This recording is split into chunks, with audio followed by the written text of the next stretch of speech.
Hello दोस्तों, स्वागत है आपका अपने चैनल स्ट्रीट ऑफ सक्सेस पे। और आज हम लोग बात करने वाले हैं अपने न्यू चैप्टर्स के बारे में, जिसका नाम है अरिथमेटिक प्रोग्रेशन। आज हम लोग समझेंगे अरिथमेटिक प्रोग्रेशन या अरिथमेटिक सीक्वेंस होता क्या है, उनको पहचानेंगे कैसे। अगर कोई सीक्वेंस दिया हुआ है तो हम लोग कैसे समझेंगे कि ये जो गिवन सीक्वेंस है वो अरिथमेटिक प्रोग्रेशन या अरिथमेटिक सीक्वेंस है। तो चलिए स्टार्ट करते हैं अपना लेक्चर्स अरिथमेटिक प्रोग्रेशन और अरिथमेटिक सीक्वेंस से। So, according to the definition of arithmetic progression, it is the sequence of numbers in which difference between any two consecutive number is a constant value। कहने का मतलब ऐसा है कि suppose कीजिए आपका कोई सीक्वेंस दिया हुआ A1, A2, A3, A4, ये कोई सीरीज दिया हुआ नंबर का। तो अगर हम बोल रहे हैं कि ये सीरीज अगर अरिथमेटिक प्रोग्रेशन है, अगर ये सीरीज अरिथमेटिक प्रोग्रेशन है, इनका कंडीशन होना चाहिए कि इनका डिफरेंस होना चाहिए किसी भी दो कॉन्सिक्यूटिव नंबर के बीच का। डिफरेंस जो होना चाहिए वो हमेशा क्या आना चाहिए, कांस्टेंट। कहने का मतलब कि अगर A2 माइनस A1 करें तो A3 माइनस A2 करें, या फिर A4 माइनस A3 करें, मतलब किसी भी दो कॉन्सिक्यूटिव नंबर का डिफरेंस निकालें तो वो हमेशा कांस्टेंट वैल्यू आना चाहिए। तभी उस प्रोग्रेशन को या उस सीक्वेंस को एरिथमेटिक सीक्वेंस या एरिथमेटिक प्रोग्रेशन कहेंगे। ठीक है। अच्छा, तो जैसे कि यहाँ पे दो चीज़ हमने बताया, एक बताया डिफरेंस और एक बताया कि सीक्वेंस। तो जैसे एक एग्जांपल से समझते हैं। सपोज कीजिए आपका एग्जांपल दिया हुआ है 2, 4, 6, 8, अगला टर्म क्या होना चाहिए 10, उसके बाद क्या होना चाहिए 12। ये बढ़ता जा रहा है, ये सम नंबर का दिया हुआ है, मतलब इवन नंबर का है, इवन नंबर का सीरीज दिया हुआ है। अच्छा, अगर हमको ये बोले चेक करने के लिए कि क्या ये अरिथमेटिक प्रोग्रेशन है, हम किसी भी दो नंबर को उठाएंगे, कॉन्सिक्यूटिव दो नंबर को। जैसे हम 8 और 10 को लिए तो 10 माइनस 8 करेंगे तो वैल्यू कितना आया 2। फिर किसी दो नंबर को लीजिए, 2 और 4 को ले लीजिए, 4 माइनस 2 करेंगे तब भी कितना आया 2।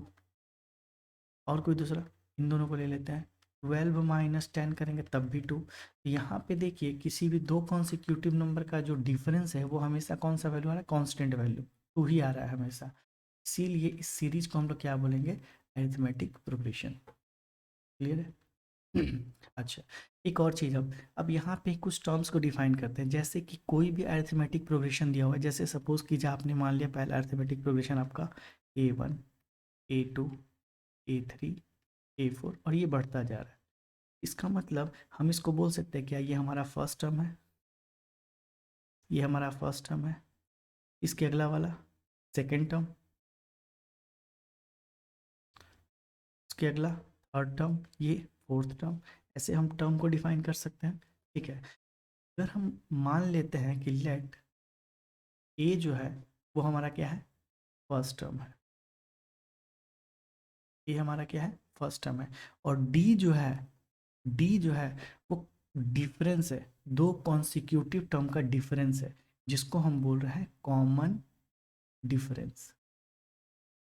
जिसको हम क्या बोल रहे हैं, कॉमन डिफरेंस।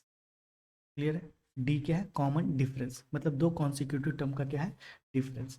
तो अगर हम ये कहें कि डी का वैल्यू निकालना होगा तो हम ये कह सकते हैं कि second term minus first term, या फिर ये कह सकते हैं fourth term minus third term. इसी को हम ये भी कह सकते हैं tenth term minus ninth term. इसका मतलब किसी भी दो कॉन्सिक्यूटिव टर्म का डिफरेंस जो है उसका डिफरेंस क्या देता है, हमको कॉमन डिफरेंस देता है। ठीक है। तो चलिए कुछ क्वेश्चन से हम लोग ये समझते हैं कि कॉमन डिफरेंस निकालते कैसे। अगर कोई अरिथमेटिक प्रोग्रेशन दिया हुआ है तो कॉमन डिफरेंस कैसे निकालेंगे। तो हमारा पहला क्वेश्चन है कि find the common difference of the given AP. बोल दिया है क्वेश्चन में कि जो गिवन है वो अरिथमेटिक प्रोग्रेशन ऑलरेडी गिवन है, तो इसका हमको निकालना क्या है, हमको कॉमन डिफरेंस निकालना है। अगर हम इसका कॉमन डिफरेंस की बात करें तो इसका कॉमन डिफरेंस निकालने का सबसे बेस्ट तरीका क्या है कि किसी भी दो कॉन्सिक्यूटिव टर्म को ले लेते हैं। जैसे हम फर्स्ट दो टर्म को लेते हैं तो 14 माइनस 3 कितना आएगा 11। कोई और दो टर्म इन दोनों को ले लेते हैं, 36 माइनस 25 कितना आएगा 11। इन दोनों को ले लेते हैं, 25 माइनस 14 ये आएगा 11। मतलब ये कैसा वैल्यू आ रहा है, कांस्टेंट वैल्यू, और ये हम निकाल के आ रहा है डी, कॉमन डिफरेंस। तो जब भी डी का वैल्यू हमेशा कांस्टेंट आए तो इसलिए हम इसको क्या बोलेंगे, अरिथमेटिक प्रोग्रेशन। और डी की वैल्यू कितनी आ जाएगी इसमें, 11। डी का वैल्यू कितना आ गया इसमें, 11, और डी हमारा क्या है, कॉमन डिफरेंस।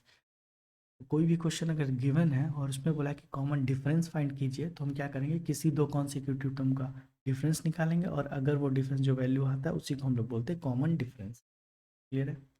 एक और क्वेश्चन है आपके सामने, यहाँ भी कॉमन डिफरेंस। अच्छा, कॉमन डिफरेंस का अगर हम बात करें डी, तो क्या हो जाएगा, 205 माइनस 213, घटाते हैं, -8। अच्छा, एक और वैल्यू निकाल के देखते क्या सेम आ रहा है या नहीं, 197 माइनस 205, यहाँ भी सब्ट्रैक्ट करें तो यहाँ भी -8 आएगा। यहाँ से कॉमन डिफरेंस कितना आ गया, -8। ऐसे दो बार निकालने का ज़रूरत नहीं है। जब भी आपका कॉमन डिफरेंस, जब भी आपका गिवन सीक्वेंस या गिवन प्रोग्रेशन अरिथमेटिक प्रोग्रेशन हो, तो उसमें कॉमन डिफरेंस क्या निकालना हो, तो क्या करेंगे, दो कॉन्सिक्यूटिव टर्म को सब्ट्रैक्ट करेंगे और जो वैल्यू आएगा वो हमको क्या देगा, कॉमन डिफरेंस। क्लियर है। कॉमन डिफरेंस निकालने आना चाहिए, इसलिए मैं इस पर इतना जोर दे रहा हूँ, ताकि क्योंकि कभी कभी क्वेश्चंस में दे देता है कि चेक कीजिए कि जो गिवन एपी है, जो गिवन सीक्वेंस है, वो अरिथमेटिक प्रोग्रेशन है या नहीं। तो उस टाइम हम लोग चेक करते हैं क्या, कॉमन डिफरेंस। ये अगर कॉमन डिफरेंस सबका सेम आता है तब हम उसको कहेंगे कि क्या है, वो आपका अरिथमेटिक प्रोग्रेशन है। ठीक है, बढ़ते हैं अपने अगले क्वेश्चन की तरफ। सेम क्वेश्चन दिया हुआ है और इसमें कॉमन डिफरेंस निकालना है। तो देखिए, जैसे यहाँ पे फर्स्ट टर्म क्या है, 1/2b, second term 1 minus 6b divide by 2b। अब क्या करते हैं, कॉमन डिफरेंस निकाल के देखते हैं, 1 माइनस 6b बाई 2b, ये सेकेंड टर्म है, और उसमें से क्या करें, फर्स्ट टर्म को हटा दें, 1/2b। एलसीएम कितना आ जाएगा, 2b, ये आ जाएगा 1 माइनस 6b माइनस 1, ये -1, ये +1 कैंसिल, तो ये आ गया -6b बाई 2b, b से b कैंसिल, 2 3 जा 6, तो यहाँ से कॉमन डिफरेंस आ गया आपका -3। किसी और को भी निकाल के देखिएगा, आंसर सेम ही आएगा। चलिए एक बार और चेक कर लेते हैं, सेम ही आना है 100%। अच्छा, 1 minus 12b by 2b minus 1 minus 6b by 2b, solve करते हैं, एलसीएम कितना आना चाहिए, 2b, ये आ गया 1 माइनस 12b और minus of 1 minus 6b, solve करते हैं इसको, 1 minus 12b minus 1 plus 6b divide by 2b, minus minus cancel, minus से प्लस कैंसिल, और -12 plus 6 is -6b upon 2b, cancel करते हैं तो 2 3 जा 6, अगेन -3। इसका जो कॉमन डिफरेंस आएगा d, वो वैल्यू कितना आ जाएगा, -। क्लियर है। तो यहाँ से अगर हम लोग ये डिफाइन करना चाहें कि कॉमन डिफरेंस का जो फॉर्मूला बन के तैयार होगा आपके सामने, क्या हम कॉमन डिफरेंस का फॉर्मूला ये लिख सकते हैं कि common difference is equal to nth term minus n minus 1 term. अच्छा, nth टर्म का अगर मान लीजिए फर्स्ट टर्म मान रहे हैं, तो सेकेंड टर्म मान रहे हैं n का वैल्यू, n का वैल्यू अगर सेकेंड टर्म मान रहे हैं तो second term minus second minus 1 third term. जैसे n का वैल्यू हम मान रहे हैं सेवेंथ टर्म, 10 माइनस 1 क्या हो जाएगा, 7 माइनस 1 सिक्स टर्म। तो कॉमन डिफरेंस का जो फॉर्मूला हो जाएगा वो हो जाएगा seventh term minus six term. Clear, आसान है, कोई दिक्कत। आई थिंक आपको कॉमन डिफरेंस काफ़ी अच्छे से समझ में आ गया होगा कि किसी भी प्रोग्रेशन का, किसी भी अरिथमेटिक प्रोग्रेशन का अगर कॉमन डिफरेंस निकालने में तो कैसे निकालते हैं, या फिर कोई भी प्रोग्रेशन आपका दिया हुआ है और बोले कि चेक करके बताइए कि जो गिवन प्रोग्रेशन है वो अरिथमेटिक है या नहीं है, तो उस केस में हम लोग क्या निकालेंगे, कॉमन डिफरेंस। और अगर कॉमन डिफरेंस सेम आता है, कांस्टेंट वैल्यू आता है, हम लोग उसको बोलेंगे कि जो गिवन सीक्वेंस है वो किसमें दिया हुआ है, अरिथमेटिक प्रोग्रेशन है। आज के लिए लेक्चर के लिए इतना ही। अगले लेक्चर में हम लोग बात करेंगे nth टर्म के बारे में, कि किसी भी गिवन सीक्वेंस है उसका nth टर्म कैसे निकालते हैं। जैसे पांचवा टर्म पूछ दिया, छठा टर्म पूछ दिया, चार टर्म दिया हुआ और पूछा उसका अगला टर्म क्या होगा। तो अगले लेक्चर में हम लोग nth टर्म के बारे में बात करेंगे। तब तक के लिए बने रहिए हमारे चैनल के साथ। Thank you so much.